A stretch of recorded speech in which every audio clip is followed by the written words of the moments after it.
దివంగత వంగవీటి రంగా గారి చుట్టూ ఆంధ్రప్రదేశ్లో ఒక కొత్త రాజకీయం పెనవేసుకుపోయే దిశగా సీరియస్ చర్చలు జరుగుతూ ఉన్నట్లు, కొన్ని సీరియస్గా అడుగులు పడుతూ ఉన్నట్లు స్పష్టమైన సంకేతాలు అయితే కనిపిస్తూ ఉన్నాయి.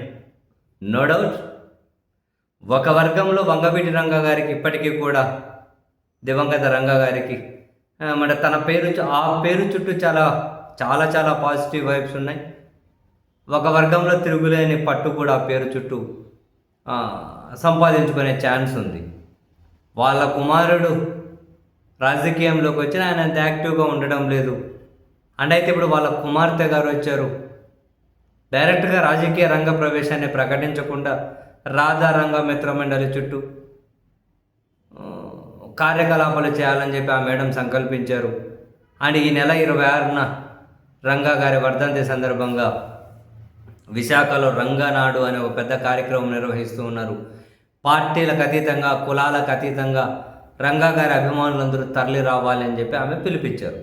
ఒకవైపు రంగా గారి చుట్టూ వాళ్ళ కుమార్తె వచ్చి రాజకీయాలకు ఒక దారి వేసుకుంటూ ఉండగానే, ఇటువైపు దళితుల్లో అంతో ఇంత పరపతి ఉన్న ఐపీఎస్ పివి సునీల్ కుమార్ గారు లాంటి వాళ్ళు కాపులు దళితుల ఐక్యత, ఆ ఐక్యతనే అయితేనే రాజ్యాధికారం సాధ్యమవుతుంది, ఆ దిశగా ముందుకెళ్ళాలి అని చెప్పి ఇంతకుముందు కామెంట్ చేస్తే డిప్యూటీ స్పీకర్గా ఉన్న రఘురామకృష్ణరాజు గారు లాంటి వాళ్ళు సునీల్ కుమార్ గారి మీద చర్య తీసుకోవాలి అని, ఉద్యోగంలో ఉండి అఖిల భారత సర్వీస్లో ఉండి ఆ వ్యాఖ్యలు ఎలా చేస్తారు అని చెప్పి కూడా రాజు గారు అబ్జెక్ట్ చేశారు.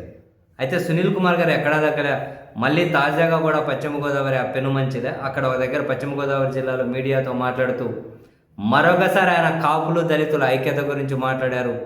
వాళ్ళిద్దరూ ఏకమైతేనే రాజ్యాధికారం సాధ్యమవుతుంది అన్నారు. అందరూ కూడా విశాఖలో జరిగే రంగానాడు సభకు తరలి రావాలి అని చెప్పి ఆయన పిలుపిచ్చారు. సో కాపులు దళితులు బీసీలు కూడా కలిసి రండి, అలాగైతేనే రాజ్యాధికారం సాధ్యమవుతుంది అని.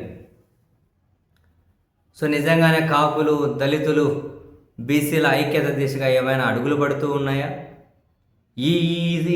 ఈ రంగానాడు సభ, ఆ సభ వేదిక మీద నుంచి కొందరు ప్రముఖులు చేయబోయే కామెంట్స్ ఆంధ్రప్రదేశ్ రాజకీయాల్లో డెఫినెట్లీ ఒక టర్నింగ్ కారణమవుతూ ఉన్నాయా?